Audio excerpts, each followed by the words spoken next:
Yep.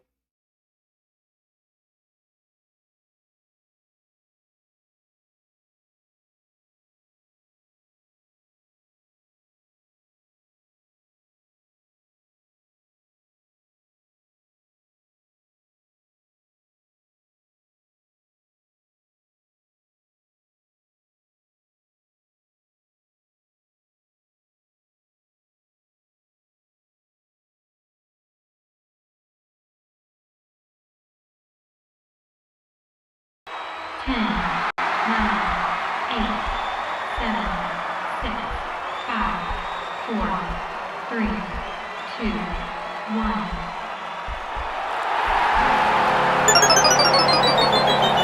Game over. Welcome. It's Game Over Montreal, and we're in our usual state, guys. It's the same as almost always. It's yet another loss for the Montreal Canadiens, but I have two amazing guests joining me tonight, Rachel Doerrie and Dimitri Filipovic, two good friends of mine. So let's welcome them in. How's it going? It's going well. I just had to watch a Montreal Canadiens game from start to finish, so I've been better. But yeah, it was good. Yes, thank you both, and thank you everyone for watching the Montreal Canadiens in order to be on this show. I feel like I have to be gracious or give out some welcome back or some sort of packages like they give out at the Oscars, just to invite people to come here and be like, thank you, please. You had to watch this excruciatingly boring team for a full 60 minutes. I mean, here's a peek behind the curtains for listeners. So Andrew, before the season, messaged me and he told me about the concept. He sent me a spreadsheet with all the games and he's like, pick whichever ones you want to come on the show for, your pick, right? And so, of course, I'm thinking, oh, the Avalanche, they're pretty fun to watch. Worst case, I'll just get to watch Cale Makar and Nathan McKinnon do cool stuff for 60 minutes. And that's something I could see myself willingly doing. So I signed up for it. And as the game went along, at least we got a little more of that. I thought Cale Makar was awesome to watch. But man, the first period of this game was grueling, and it just made me really appreciate what you're subjecting yourself to this season, and also just how hard you're working, grinding out all these games, because that was an experience. Yes, it hasn't been easy. I feel like it's hard though. You don't want to continuously dump on a team, but when you look at the circumstances, Colorado is playing what I would conservatively say is an AHL caliber goaltender.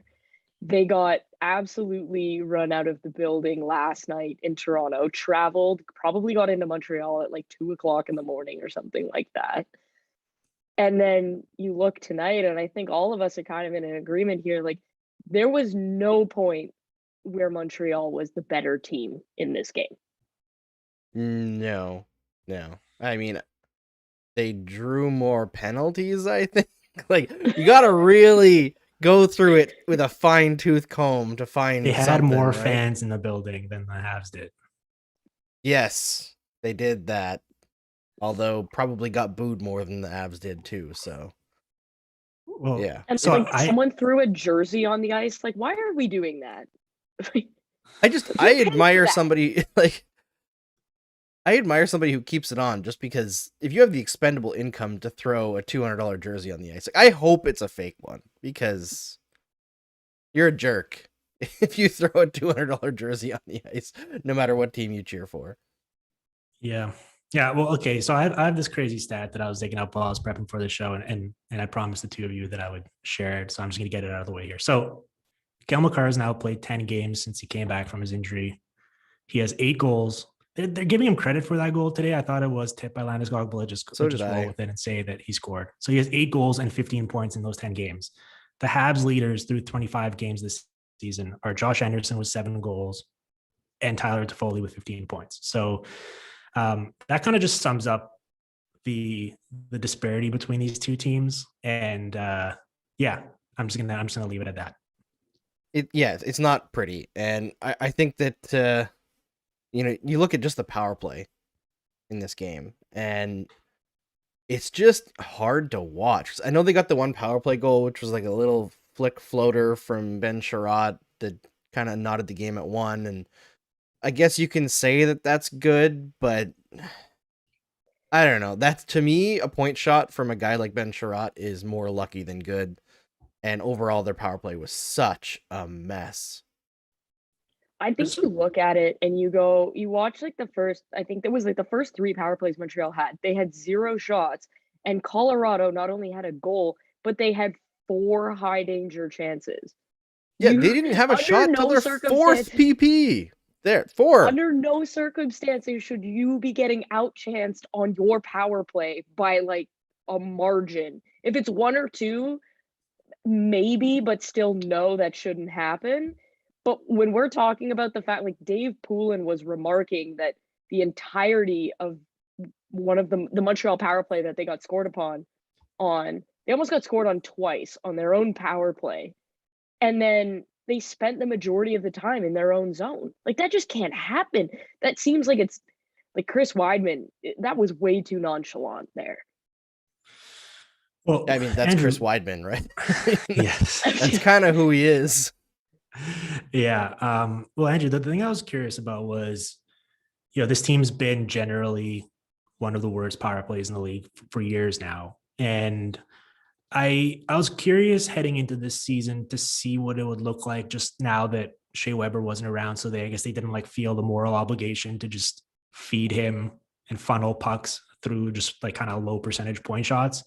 And it's been worse somehow. Like obviously Mike Hoffman not being around, puts a damper on the expectations, but like it's almost hard to be this inept for this long of a period of time.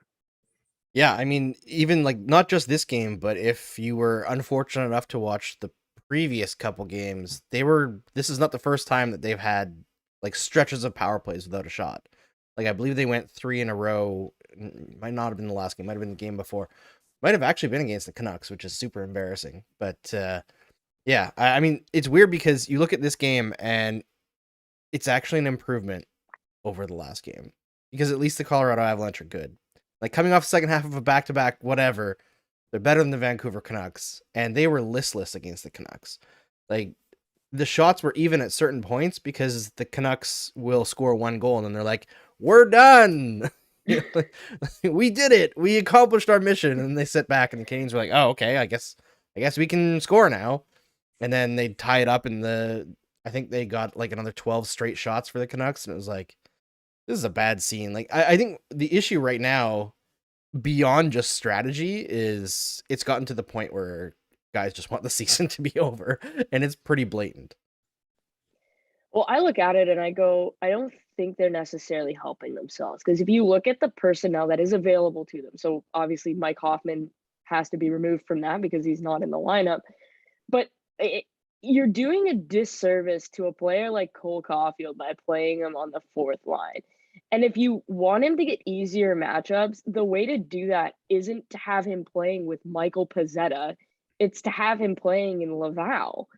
And so I look at it and I'm like, this is clearly a lost season for Montreal. So what do you have to lose by playing Caufield with Suzuki consistently to see if they can develop some chemistry? Because those are the 2 brightest young players in the organization. So I look at it from that perspective and say, if you're not going to make the playoffs this year, what are you going to do to develop the future of your franchise? Because that's, I think, where the attention needs to be. It needs to be on Romanov. It needs to be on Cole Caufield, Nick Suzuki. I mean, obviously you're going to play Tyler Toffoli and Josh Anderson, but I look at it and go, you're doing a complete disservice to your young players by playing them on the 4th line. That's not how anybody gets better. Like Mitch Marner didn't get better by playing with Matt Martin on the 4th line. That's like not how that happened. And I kind of see the same thing with Cole Caufield here. And I'm wondering to myself, okay, he either needs to play in the top 6 and you develop him at the NHL level, or you need to send him to Laval for the rest of the year so that you don't wreck the kid. Yeah, I think the Laval thing is going to happen sooner than later. I would guess as soon as Mike Hoffman is back, that Cole Caufield will be down in Laval. And this is kind of what I was afraid of and what I've been pushing all season, like the lack of development. Like ironically, Caufield got an assist tonight. But like what did he play? Let's see what his ice time was tonight. Cole Caufield, 16 minutes and 37 seconds. 4.5 minutes on the power play probably helps, but you know, that's not fourth line minutes, I guess. So you could give that to Ducharme. At least he actually tried the kid out there tonight, and he was visible at certain moments. But yeah, they're not supporting him. And this is something that I had written down even before the game, because when the lines came out and Caufield was put on the fourth line with Pizzetta and Perreault, I was like, what the friggin' hell is the plan here, right? It's not even legible what they're trying to do, and it's the same thing with Mattias Norlinder, which, like, it's too early to say, like, is Mattias Norlinder going to be an impact player, right? Like, he was an impact player in Europe. They don't know what he's going to be at the NHL level, even if he's going to be a regular NHLer. We don't know. But he's taken strides defensively as he's gotten used to the North American ice surface, and like the first few games were real rough, like really rough, but he got better. And then they immediately scratch him after he has a pretty decent game against the Canucks. And he hasn't really been given that much ice time anyway. And I think, like, if the coaching staff came out, and, like, Rachel, you would have more experience in this because you've worked with players on, like, a skills basis and, you know, talking to them every day. If the coaching staff came out and said, we're going to send Norlinder back to Sweden, but we want him to play his 9 games, and we're going to try to spread those out as much as we can so we have the most possible time with him. If that was put out there and fans understood, Norlinder understood, I feel like there wouldn't be much pushback over what's going on, but we don't know if that's the plan. That's like me pie in the sky saying, like, if something positive is going on, maybe it could be this. But I don't think it is. I think they just don't trust him. But, like, is there any negative to putting it out there and saying, like, the plan is this unless he completely surpasses our expectations? This is what we're going to do. Like, what's the negative to do that? So I look at it, and I will, when you talk about sending a player back to Sweden, if you look at what the Sharks did with Eklund, they gave him a few games and they said, okay, like, you can clearly play, but we think you would benefit from another year in Sweden. So they sent him back. And I never think it's a good idea to have a young player sitting in the press box. I don't know if they can send him to the AHL because I haven't looked at the contract. I probably think if you want him to get used to North American ice, that's where you send him if you can. Because I look at it, and just kind of experience with young players. Jesper Bratt comes to mind while I was in New Jersey. He was kind of one of those guys that was in and out of the lineup. And it was one of those things where it's like, do you play him? Do you not play him? And one of my arguments was, well, we're not really gunning for a cup at this point, but if we want him to be a part of what could be a cup contending team one day, then he needs to play. It does him no good to consistently sit in the press box and not play games, because it's not the same as practicing at any level. There's just not that same competitiveness there. And so for me, if you don't think Norlinder's ready, then he needs to go somewhere where he could play 20, 25 minutes a night. And if that's not in Montreal, then that decision needs to be made quickly. Yeah, I'm with you on there. It's tough because, Andrew, you hit on it earlier. Like, when you reach the point in a season, which unfortunately for the Canadiens is already 25 games in, where, like, everyone just wants the year to be over because they're having such a miserable time, like, that's a pretty crappy work environment for anyone, let alone someone who doesn't know any better. Like, if this is your first exposure to the NHL and you're just, like, around all of these grumpy veterans who don't want to be there and are, like, already making plans for vacationing, like, that kind of sucks. And so I think sometimes that can be overblown in terms of, like, oh, you want to have, you know, consummate professionals, or you want to have this type of environment to help develop young players. But I really do think there is something to that, where you watch what's happening in Anaheim this year. And I think it's huge for them to have just a situation where, like, they're playing fun hockey and they're not just having this, like, soul crushing experience where every night when they come to the rink, they're going to get embarrassed and people are going to be making fun of them on social media and stuff. So I do really believe, like, yeah, I would normally say it's good to just give your young players as much ice time as you can and let them figure it out on the fly. But if there is another alternative like the AHL, it might be better to just kind of get them away from the situation. I would send both Caufield and Norlinder back. Honestly, I don't think either one of them has anything to gain by being a part of this, in the same way that, like, last year, Drysdale and Zegras, like, Anaheim basically said, nope, you're not coming here. And you look at where they are this year, I think obviously not to the same degree because those two are ridiculously good. I think if you sent Norlinder and Caufield back to Laval or even to Sweden, they could come back next year and really be impact players because I think that'll be a better development spot for them. Yeah, I mean, I think if you had the choice to basically run all the kids and loosen up your systems work and just say like, listen, you're gonna make mistakes out there, just go. You know, if you can do that and you're not worried about the rest of the season, I feel like that could be salvageable for the young players. I think one of the issues that the Canadiens have is they have so many long-term contracts. Like you look Yeah. through their roster, and I've seen a lot of people speculate, like, oh man, they could get a lot for like Yoel Armia at the deadline. Armia has 3 more years at 3.4 million. Like they just signed that long-term contract in the offseason. That's like almost all of their players are in similar situations. Like I think the only unrestricted free agents, actually I think Lehkonen might still be restricted, are Lehkonen and Sherratt. Yep. And like they're gonna get a huge haul for Sherratt. That's pretty much confirmed. Like every insider is saying like at least a first round pick.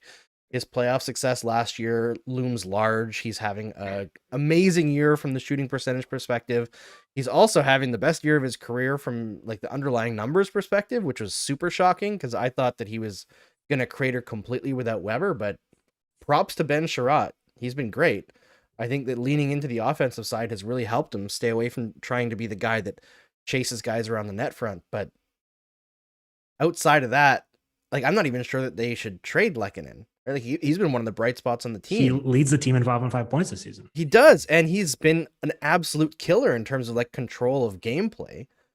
He was like top 5 in the whole league in expected goals percentage. Like he's been amazing. I look at it and I go, okay, so Jeff Gordon, and people want to argue he won a couple lotteries, but I think the most impressive thing about that entire Rangers situation was how quickly he tore it down right to the studs. Like everybody went out the door and value came back the other way. And so I think one of the underrated things here is that, yeah, they have contracts. And this goes to my working theory based on the just research that I've done that you do not hand bottom 6 players and bottom 2 defensemen any term on any contract ever. You just don't do it. But I do think Jeff Gordon's the right guy to be making the trades because he showed with the Rangers that probably his best asset is his ability to ship guys right out the door and get at least some tangible return. So I wonder, kind of going down the roster, what that looks like for Montreal. I think you keep Romanov, who apparently broke his nose when he hit Paling and Makar, which is interesting. But I do wonder about some of the veterans. Like if you think you're going to rebuild, are you maybe trading Price? Are you trading Toffoli? Are you even trading Josh Anderson, Brendan Gallagher? Like these are the questions that maybe need to be asked. Yeah, No and one's we're going to taking ask the term those. on those players. No one's taking That term is on the big those. question, right? Because a lot of those Yeah. guys do have big term and are signed on the wrong side of like their prime, right? Which is kind of the issue of what Bergevin's been doing lately. We're going to talk about that, but first I do have to pimp the SDPN shop because I'm wearing the Crab People shirt. If any, oh, that's the other way. Where did the Crab People thing come from? Okay, Because it so looks really cool. Jesse Blake has a live stream where he like plays video games on Twitch, right? And it's affiliated with SDPN. And I guess one day while he was playing NHL, he was like, what do we call like the people who tune in for the streams? And everyone just started posting crab emojis. And he's like, Crab People.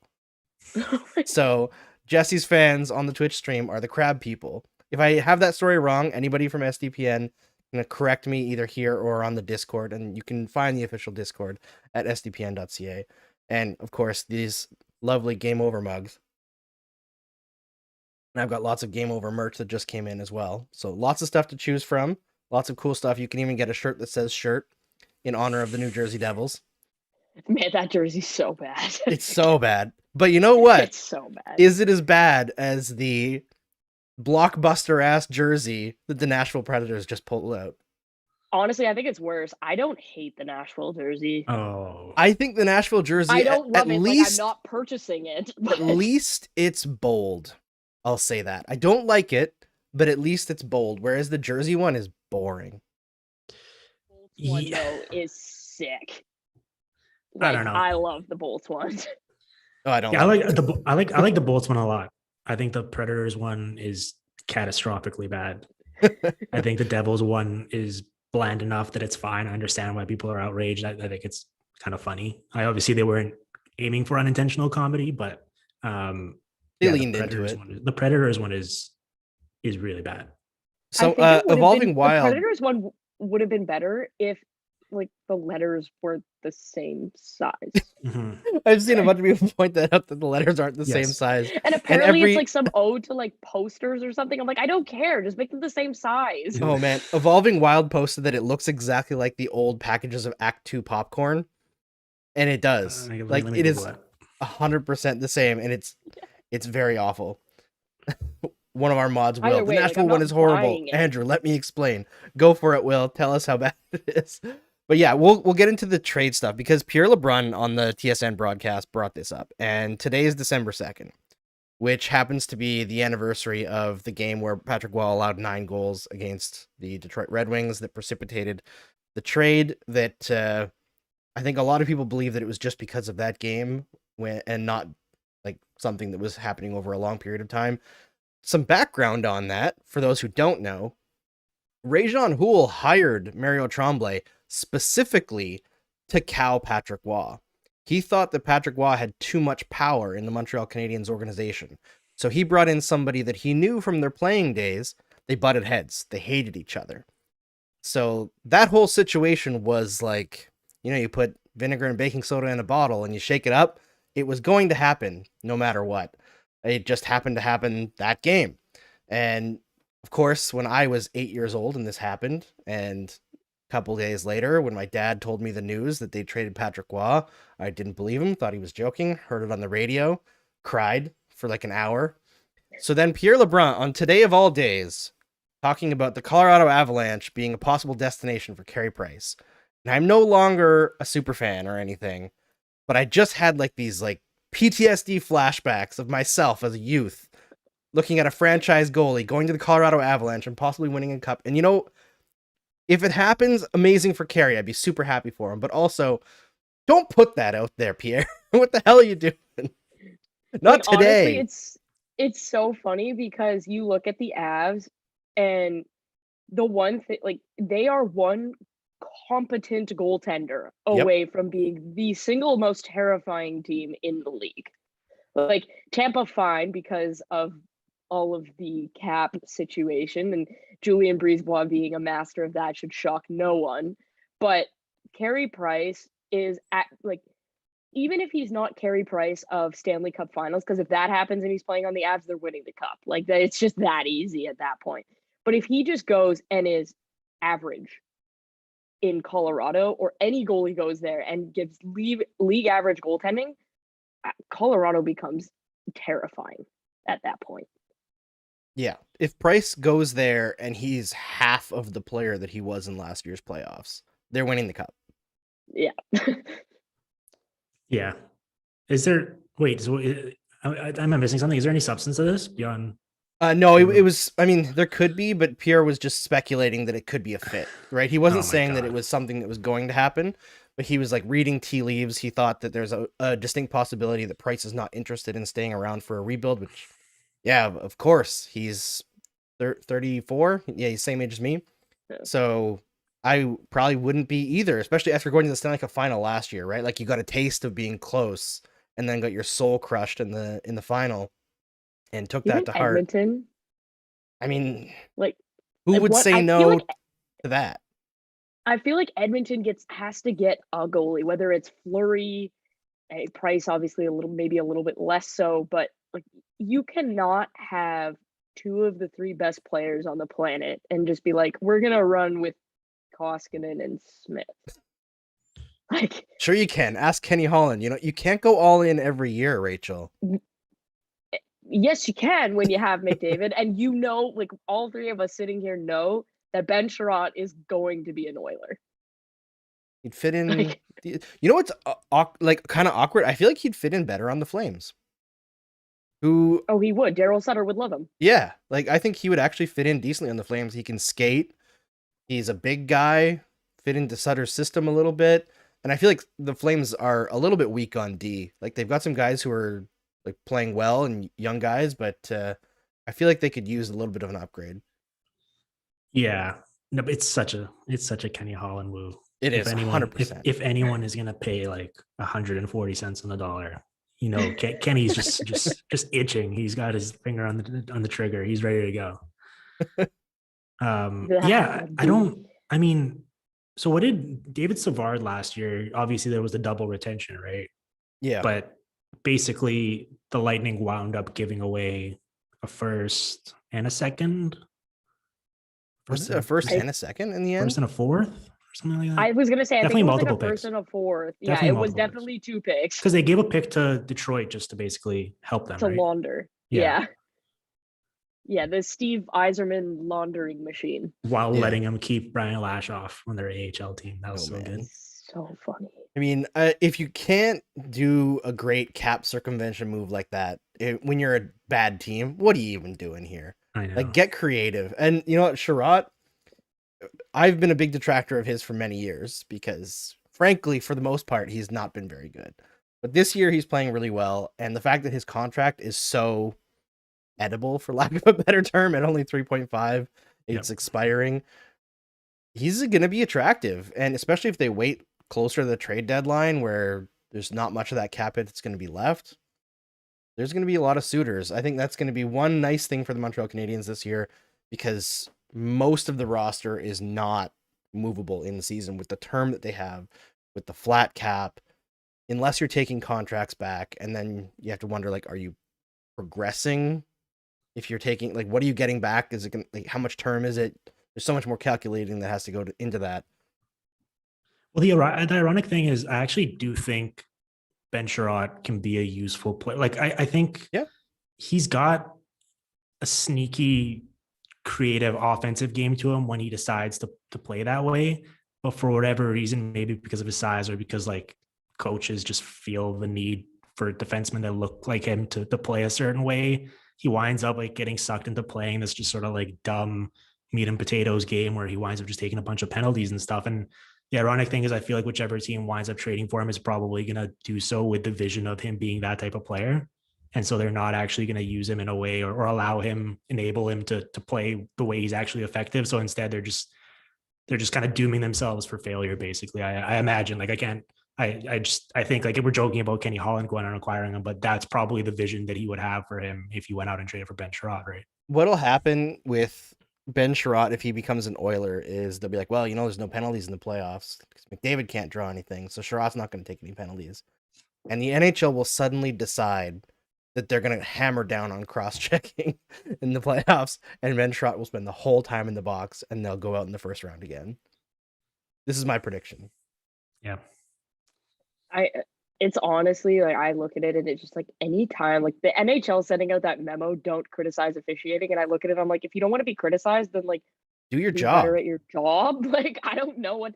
And the thing is behind the scenes, like, it's super apparent that the refs absolutely see these penalties. They're being told not to call it. Yeah, And that's so the thing, Rachel, right? They're being told. The NHL is not protecting their officials. So if you don't want them to get yelled at, then enable them to do their jobs. 100%. Because at the end, no one gets to call Mike Murphy and Stephen Walkham and whomever else and be like, I have a problem with this call, please undo it.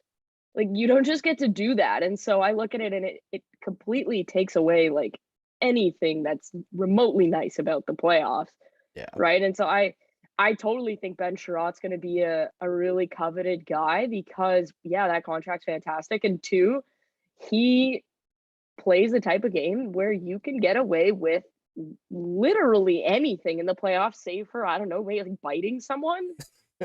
I mean, you can still get away with biting if you're Claude Lemieux back in the 80s, right? But like, Will got back to us in the playoffs, because, like, you know how the whole, like, suspension one game is actually 2 games. I feel like biting's like, nah, you're getting 5.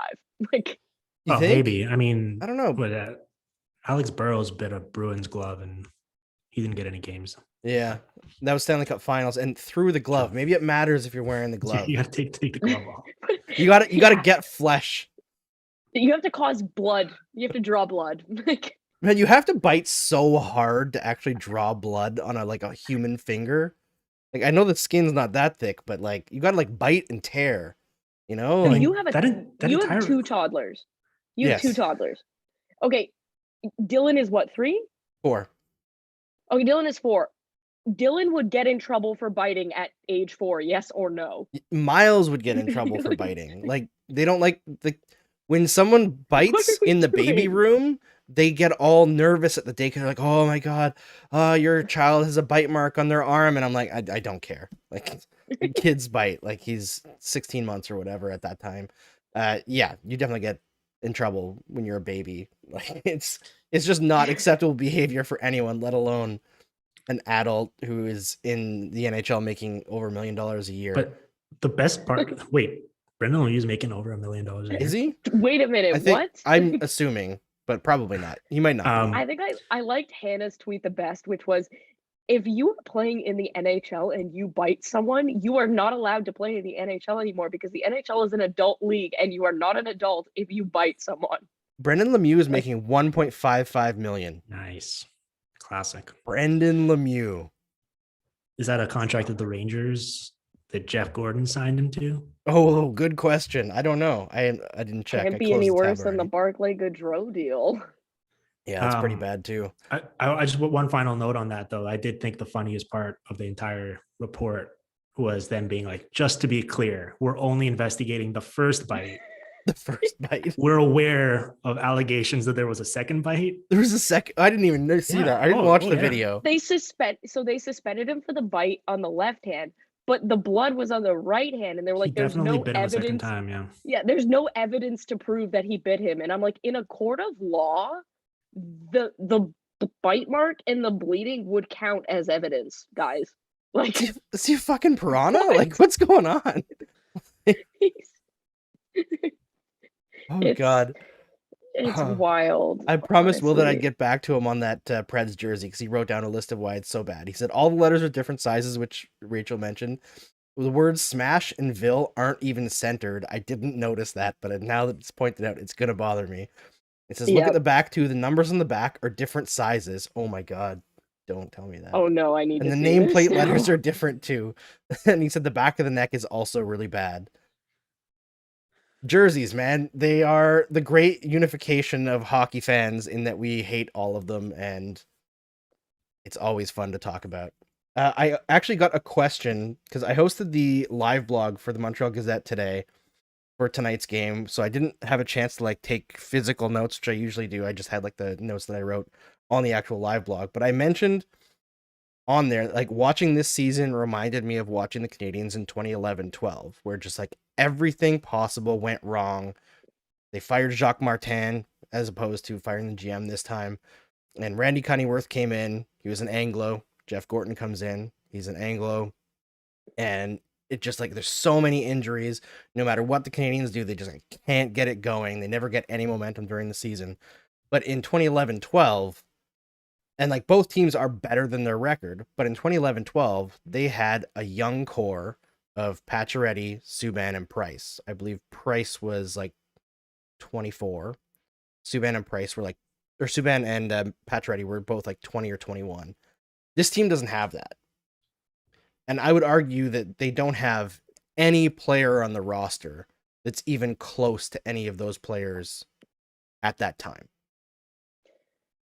I think from an assessment perspective, like Nick Suzuki and Cole Caufield are probably the bright spots there. They are. They're But good. The problem, but like, but they're not that. And like Romanov and Norlinder, God bless them, but like not a Norris Trophy caliber defenseman by No. any stretch of the imagination.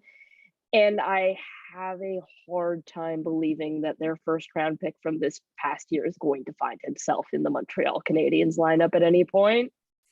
And I think that's a huge problem is the drafting. Like, I actually just finished a study, I want to say like a week and a half ago for my thesis, and Montreal ranks dead last from 2005 to 2016 in players that they drafted playing 200 NHL games. And that's not even, I haven't even got to like the value part of it yet and what value they've brought to their teams. But to have that, like, that's just unacceptable. Like, you just can't have that. You look at their first round picks and you wonder why this team isn't good. And that's another thing I think Jeff Gordon's going to do a really good job of. And he should bring in Martin Madden because the Ducks are first in developing and playing NHL players. So I look at that and I go, they don't have a core at all. And I would be moving out players for first round picks for this year and next year, big time. Yeah, it is.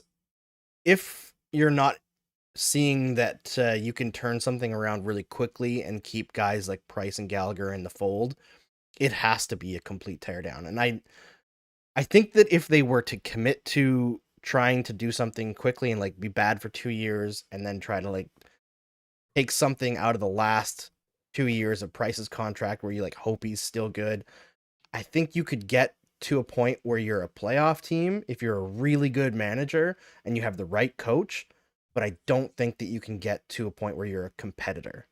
You know what I mean? Like, or not a competitor, a contender. And that's the issue that I have with the Montreal Canadiens, is that for so long, the goal has just been make the playoffs and maybe something happens. You got Carey Price, maybe he'll carry you. And for a lot of that time to get to the playoffs, especially during Michel Therrien's time here, they redlined Price in the season where he was playing like 70 games a year, or on pace for 70 games a year if you discount the games that he missed for injury. And by the playoffs, he's injured. You know, there was a period of time in Price's career where it was like 6 or 7 straight years in a row he ended the season injured. It's just, you can't win that way. And I just, for me, if I'm looking at the Montreal Canadiens and I'm managing them, and the last guy, all he really got to was mediocre, my number one priority is I'd rather be really bad for a stretch or really, really good, like top of the league. And you're going to probably have to be really bad to be that good. So, like, you do not want to be stuck in the middle. That's like the number one thing that I would fear. It's safer for a GM to be employed stuck in the middle. But Minnesota, Nashville. Yeah, safe as death. David Poyle has the best job security in the entire league. Yeah. Yes. Yeah. I mean, that's a fact. The trick is take over an It's a expansion straight team. up fact. Take over an Andrew, expansion team. Where do you stand on this? Because the whole idea of drafting versus developing and what's to blame for, as Rachel noted there, like they had that 2007 class, right, where they got Pacioretty, Subban, and McDonough, and then they like whiffed on like 15 straight first round picks or something like that. Yeah. Like, I'm not writing off the guys they drafted over the, like, in like King Gooley and Cole Caufield, but the point is like there was something wrong, right? And the two of us did a podcast to plug my own show here in early September after the Kotkaniemi offer sheet with our pal Arpan Basu, and we had like a full discussion about this, and I thought it was a really interesting convo, and he had all these anecdotes about how like they were just the way they were utilizing Kotkaniemi and some of the stories he heard and sort of like what they were asking of him, and it was a clearly like, all right, your mileage on the player and the actual talent he has can vary, but that's not putting him in a position to succeed based on like they're asking him to do a certain thing. And it's clear that he's not set up to do that. And so I think this organization, clearly they're clearing house and they're going to bring in new people, but they need to figure out where that went wrong. And so sometimes it could be a matter of both of them. But like, especially now with the value that these high firsts that they're going to have over the next year or two, or however long they suck, like they're going to need to nail these picks and they can't afford to keep blowing them. And they're going to need to figure out once they bring them in, how they're actually going to set them up to succeed as pros. So one of the things I noticed in my research of the Habs, because I did not realize just like how bad it was, I think it has more to do with the developing than it does the drafting. And I was pulling it up as I was looking at it. If you look at Montreal's picks in that window, the ones they traded away before they played meaningful NHL games, where they went on to organizations that had better track records of development, those players actually ended up being more meaningful parts of NHL organizations. The two that really jump to mind are Ryan McDonough and Mikhail Sergachev. So like in the Habs organization, they did not play meaningful games at all. They went somewhere else.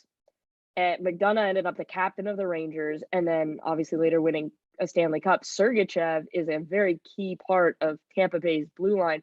And so I think there's a difference between you drafted a player that played 200 NHL games, but if they don't play and contribute for your organization, it doesn't count. And so the Habs have clearly identified talent.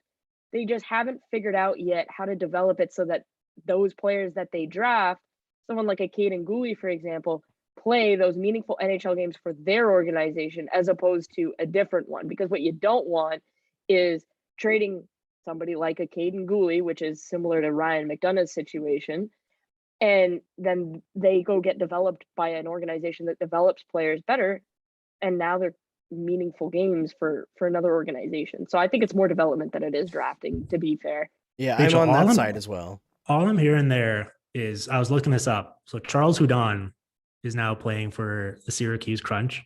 Are you saying I shouldn't give up on Charles Hudon yet? You saying he still has a chance? Because I've been waiting for the past like 7 years.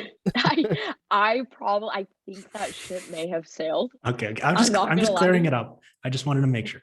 But like, okay, so to me, like Caden Gooley needs, I would say, a year in the AHL, and then he could probably play meaningful games. Cole Caufield, we've already discussed. They Kotkaniemi's gone. Paling, I think they brought him up a little bit too early, and then they sent him back down, and that was just not a good situation. Sergachev, we've discussed, he's played meaningful games for another organization. They actually got Victor Mete in that draft too. And while he did play meaningful games for the Habs, you could tell that development was also skewed by the amount of up and down situation that's going on. Noah Juleson was more an injury product than anything else. But then you look at guys like Nikita Sherbak, Michael McCarron, Jacob Rose, like, what are we looking at here? Yeah, Oh, I think Michael McCarron was probably going to fail on. Yes, that was a terrible pick. It was a terrible pick at the time. It was a huge reach. I mean, that whole draft was enraging to watch because they had a ton of good picks in a relatively deep draft, and they went on a run on big guys and Zach Vocali buying him on like junior hype for a team that he barely saw shots on.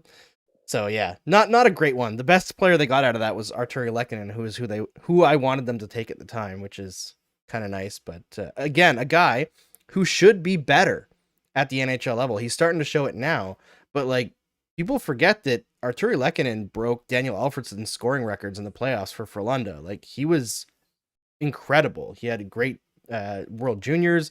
Like he had a scoring profile. And I know he had some wrist injuries that kind of slowed the beginning of his NHL career, but the Canadiens kind of focused on putting him into a checking role. And this is an issue that constantly gets glossed over when people are talking about the draft and development, and everyone wants to blame Trevor Timmins.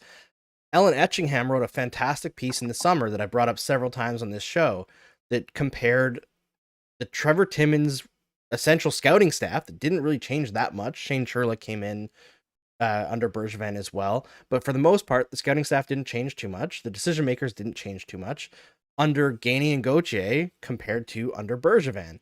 And the hit rate was like massively different, like blow off the doors different. And like, yes, a lot of that's going to come from the 2007 draft where they got Subban, McDonough, and Pacioretty in the first and second round. They also grabbed Yannick Weber, I think, in the fourth round, who had a decent NHL career as a third pairing number 7 defenseman.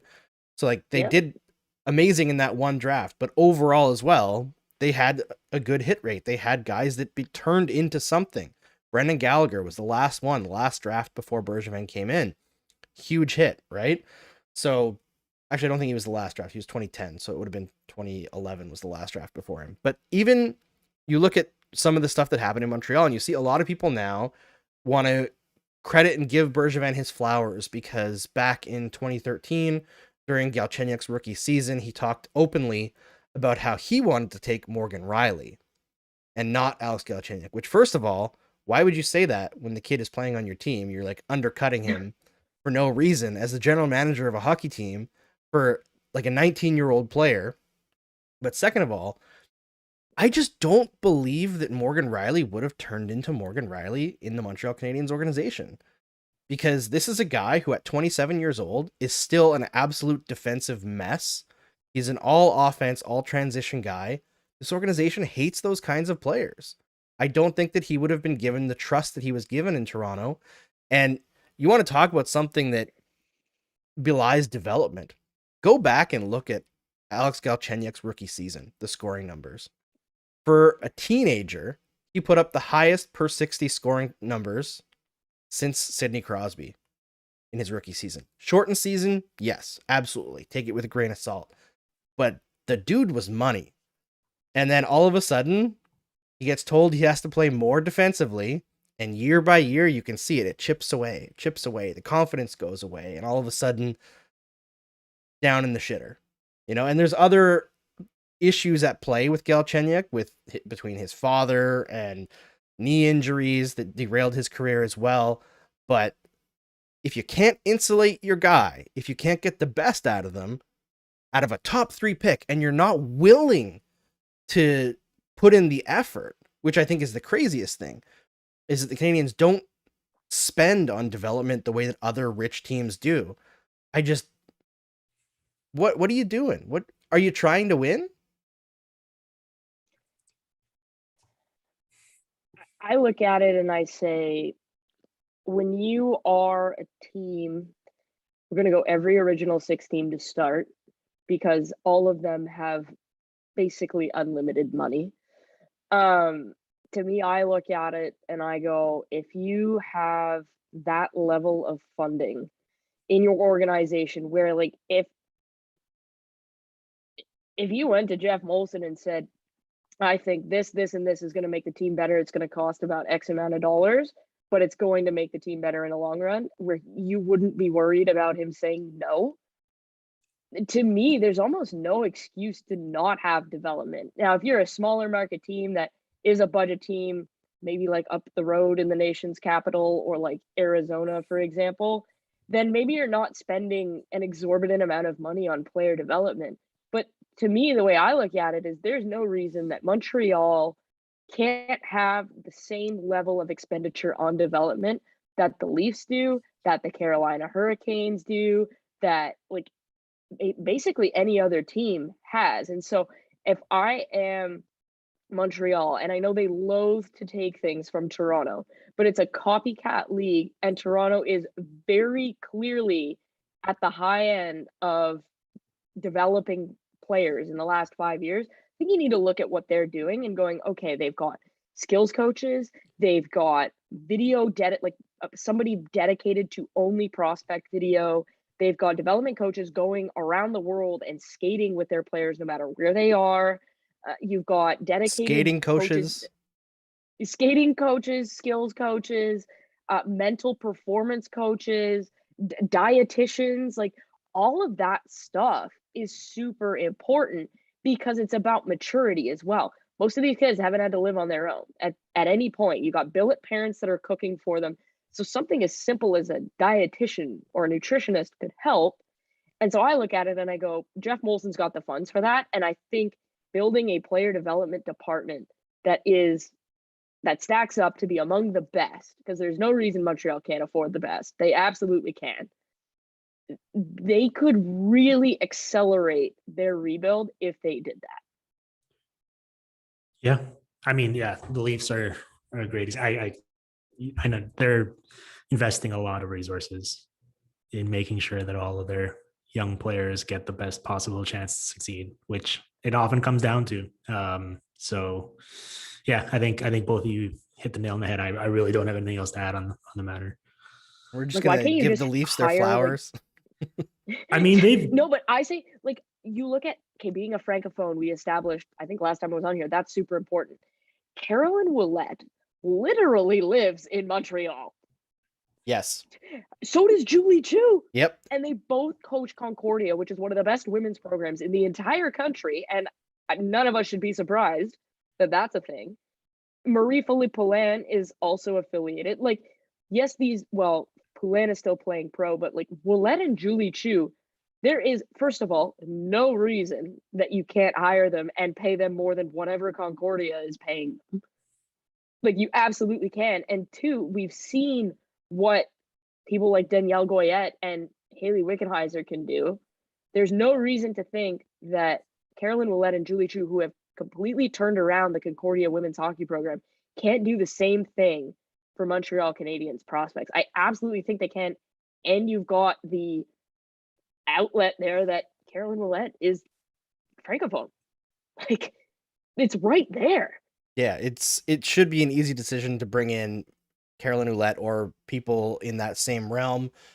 It's just the idea of bringing in opinions that have never been aired in the Montreal Canadiens organization. That is exciting to me, and part of why, like, I'm not buying what Molson said in his presser, hook, line, and sinker. I like the idea of him creating a essential medical team for mental health, because I think that's really important in Montreal. Like, did either of you guys catch the interview with Max Pacioretty with Alan Walsh and Adam Wilde?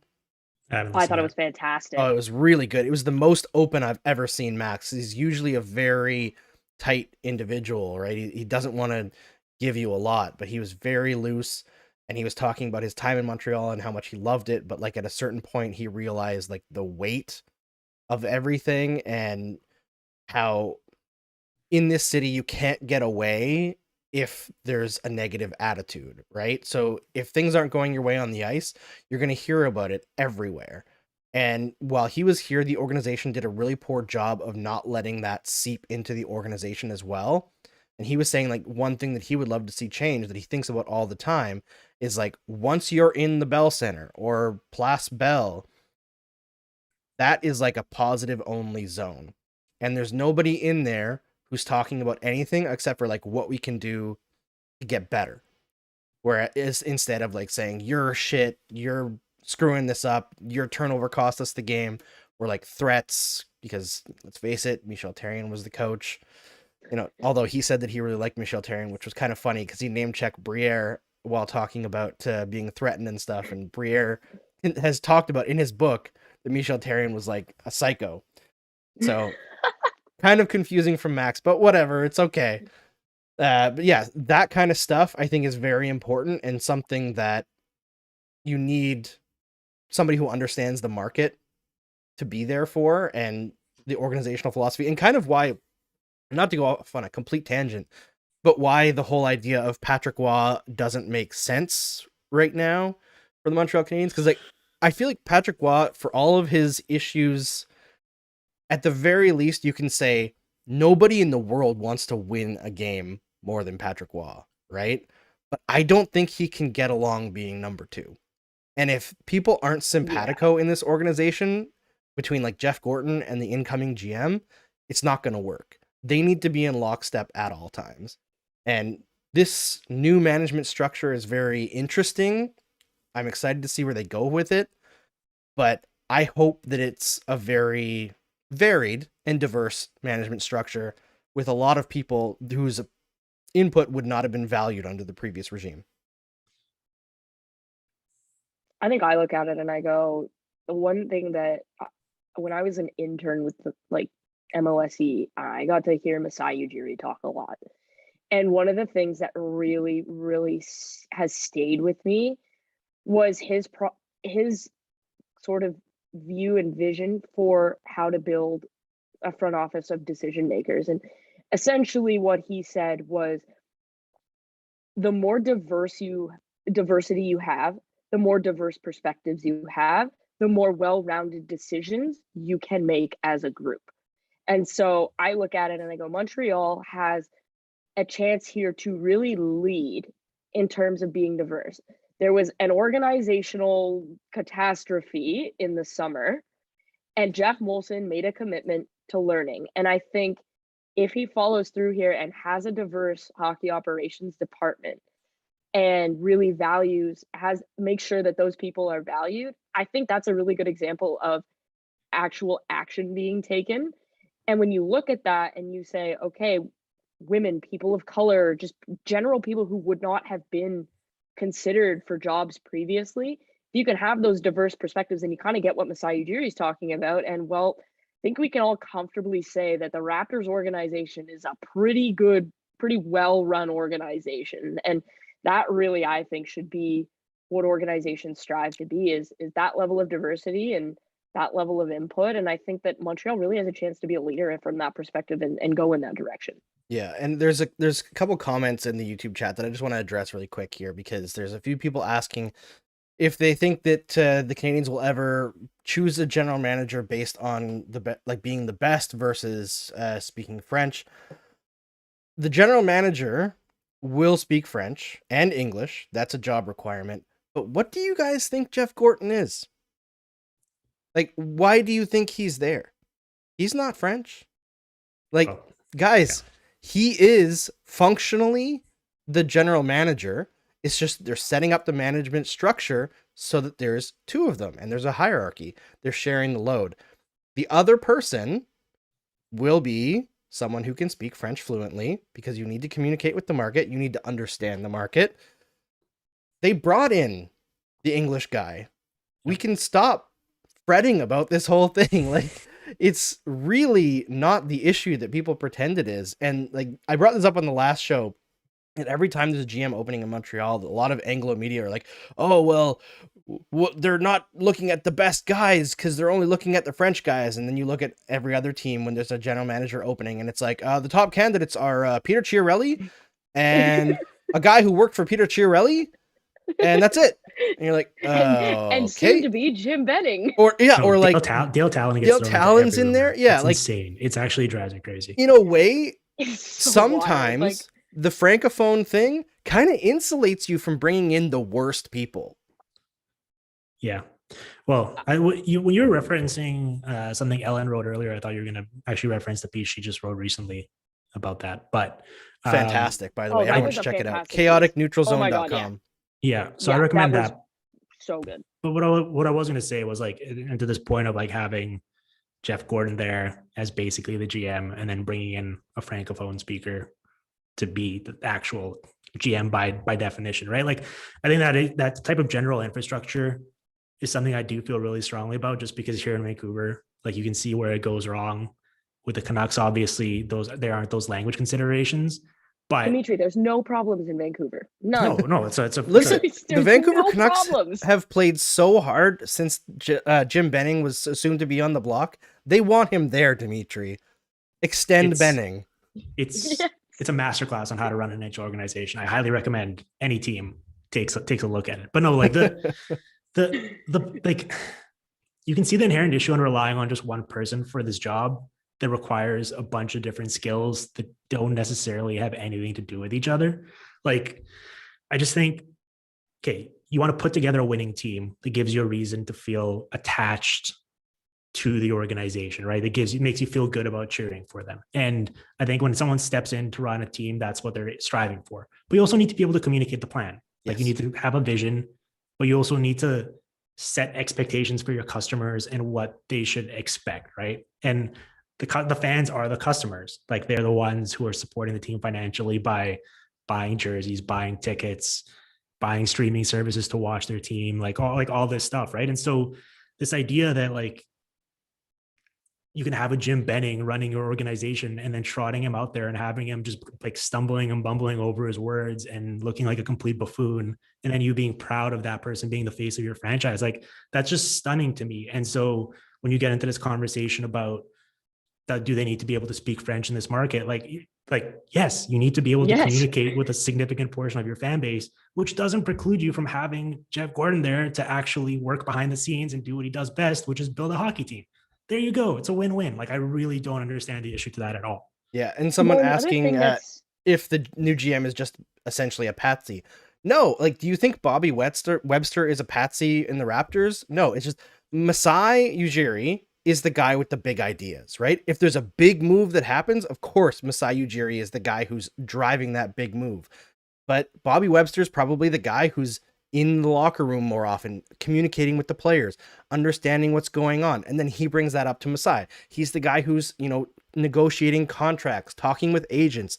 Whereas the VP of hockey operations, Jeff Gorton, is going to be doing all the big idea stuff, looking at where is the future of this team going. Yep. It's diversifying what the job is able to do. Like, one person just cannot do all this stuff. Like, I talked to Eric Engels for my show, the Crosscheck NHL show, earlier this week, and he was talking about like how one of the biggest jobs of the GM that nobody really talks about is just managing players, like managing personalities, putting out fires, talking about like, I'm not getting enough ice time on the power play, I'm gonna complain to my agent and like, listen, this is why.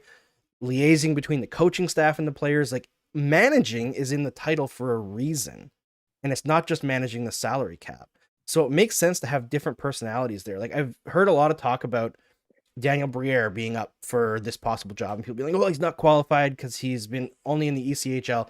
Yeah, to be a full GM by himself, absolutely not qualified. But to work under Jeff Gorton, where you're learning on the job and your main job is basically relating to players and understanding what they're going through in this market, I don't know if there's a better option than Daniel Briere. Like he went through hell being on that team with Michel Therrien, calling him out, disrespecting him constantly as a veteran player who wanted to come back to Montreal to, you know, to be the francophone guy, to stand out there, to hold the torch at the beginning of the season. And he's just trampled all season long. He knows how bad it gets. And he's also had a fantastic career, so he knows how good things can get. So like that kind of perspective can matter. And meanwhile, you've got Jeff Gorton to do all the other stuff. So it's a better management structure, and I think this is something that a lot of people just haven't understood yet. Well, I look at it and I go, okay, if you're picking an ideal candidate, it's interesting that it's Montreal because the ideal candidate actually exists. The problem is he's a two-time Cup champion with another team. Who the Canadiens let go, by the way. So, like, he does exist, but he's employed. Now, I think Jeff Gorton, I think your point about Ujiri and Webster is super salient. And when you look at it, it's almost exactly what you want. Because when you look at Jeff Gorton with the Rangers, he never spoke. It was always John Davidson. And so if you have, it's basically that same situation. He's not going to be holding a press conference where he can't speak to 60% of the media. Like, that's not going to happen. But it was super clear that his vision for the team in New York was really well thought out and really well done. And so you want to hire people and put them in a spot to succeed. Well, what's Jeff Gorton's strengths? Tearing it down and building it up. Talking was not involved there. And so you hire him, he's an Anglophone, he can chill behind the scenes just like he did in New York, go about his business quietly, do his thing. But having somebody like either a Martin Madden Jr. who has that draft success or like a Daniel Briere, you heard Max Pacioretty talk about it in terms of being able to relate to players. If you have somebody who has not only been a player, but has actually played for your organization as a French Canadian, not only can they relate to the fans in terms of being a francophone, but they can also relate to the players in terms of the pressures of being a Montreal Canadian. And I think that that's a unique pressure, and it's something that will come out in how they manage those players. And the other thing that Jeff Gorton's going to do that the GM probably isn't going to do is field calls from Jeff Molson. Because I can tell you, like, Josh Harris called Ray Shero pretty much like 4 times a day when I was in New Jersey. It was kind of nuts. Like, and I think you just have Jeff Gorton. He manages the vision for the team, the ownership kind of relationship, and how things operate. And then you have somebody like Briere or Martin Madden who manages the relationships with the players, who is in charge of communicating Jeff Gorton's vision to the public. And they could probably do a better job of doing that than Gorton can, given that speaking French is a thing. So I think it's actually the ideal situation for Montreal. It's just kind of a shame that Julien Brisebois wasn't available. We could probably save them on salary because now you only got like 1 salary to pay instead of 2. I'm assuming that Julien Brisebois at this point would not save them on salary if they were able to pull him out. I think That's probably true. I feel like it'd be like $10 or $12 million a year. Yeah. I think like an underrated part of this is just having someone in charge of the team that inspires confidence. Yeah. And clarity of vision, right? Like that's one of the biggest issues with Bergevin's whole tenure is he flip-flopped his vision constantly until he finally settled on something, which was bad defenseman. Yeah. Although, do you feel like the players themselves probably did like Bergevin in terms of like he probably had their back, where they felt like he would like go to war for them? Like, I think a lot of them, yeah, until they didn't. Like, I feel like Bergevin is very much like a player's guy until like he gets to a point with the player where he no longer likes them. Like Max Pacioretty, for example, good relationship for a very long time, and then you listen to that interview, things that are not necessarily said, but things that are not said, right? And the relationship at the end there was very poor. Did you see unrelated, but did you see the Thomas Drance did an interview with Quinn Hughes yesterday?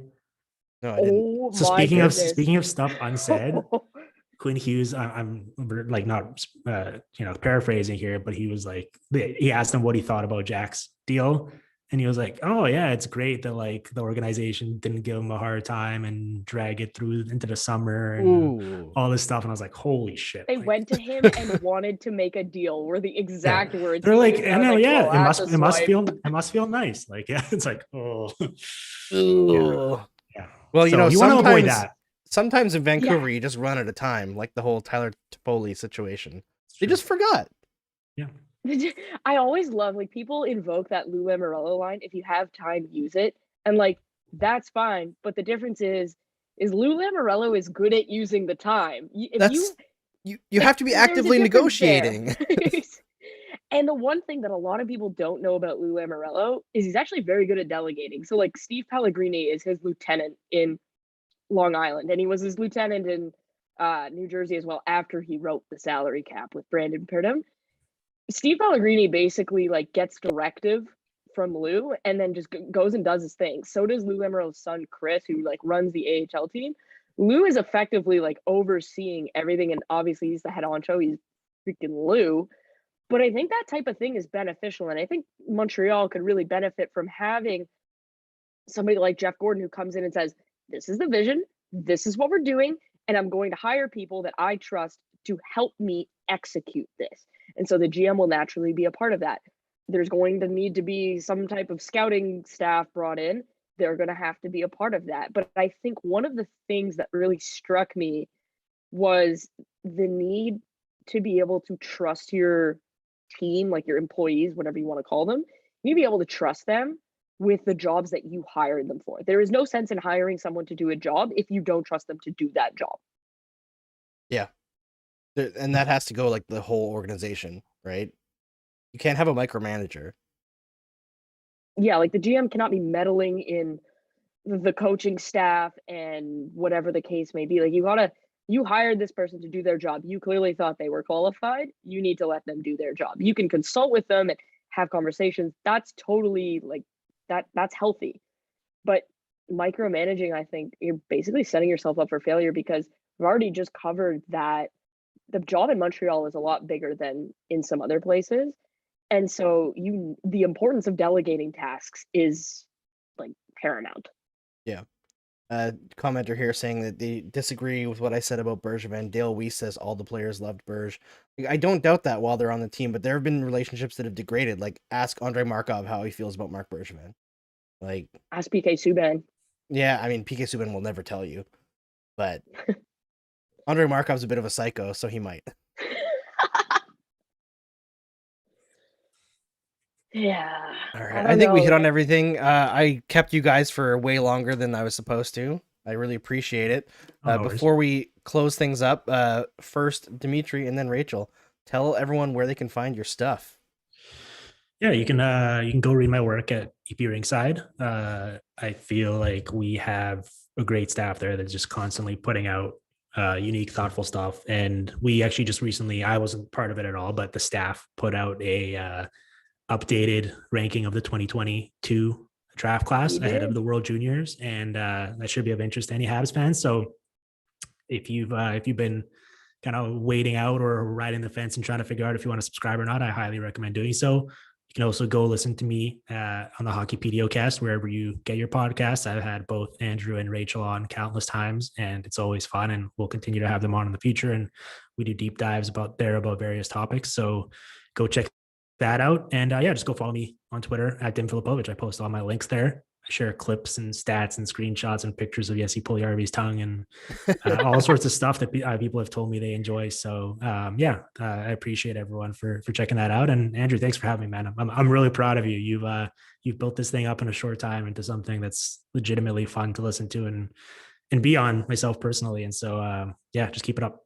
Thanks, buddy. I really appreciate it. How about you, Rachel? You can find me on the Staff and Graph podcast with Mikey Stevens. I have recently started writing for the Hockey News. That was a thing that's kind of flown under the radar, so you can find me there. You can also find me, like Dimitri, at EP Rinkside. I'm part of the less writing, more scouting wise. So that ranking that Dimitri mentioned, I was a part of that, and we have a fantastic scouting staff, really forward thinking there. I thoroughly enjoy being a part of that situation there, and I think we'll have some really great World Junior coverage, and that should be of interest to Habs fans. And then you can follow me on Twitter at Rachel Doerrie. I'm not gonna lie, I recently nuked my Twitter, and I've been retweeting a lot of Dimitri Filipovic things. But yeah, I always retweet podcast and really like anything of interest, and I will be starting to be dropping some research tidbits, which, considering it's on drafting and development, might be of interest to people. Absolutely. Thanks so much for both of you guys for joining me here and staying super long.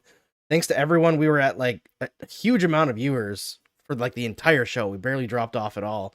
So that was awesome, and part of why I was not hesitant in continuing the show. We'll be back on Saturday with the Predators, and we have Scott Matla from Eyes on the Prize coming on with Eric Young from Impact Wrestling. So that's going to be real fun. Make sure you subscribe and give us a like on YouTube here, and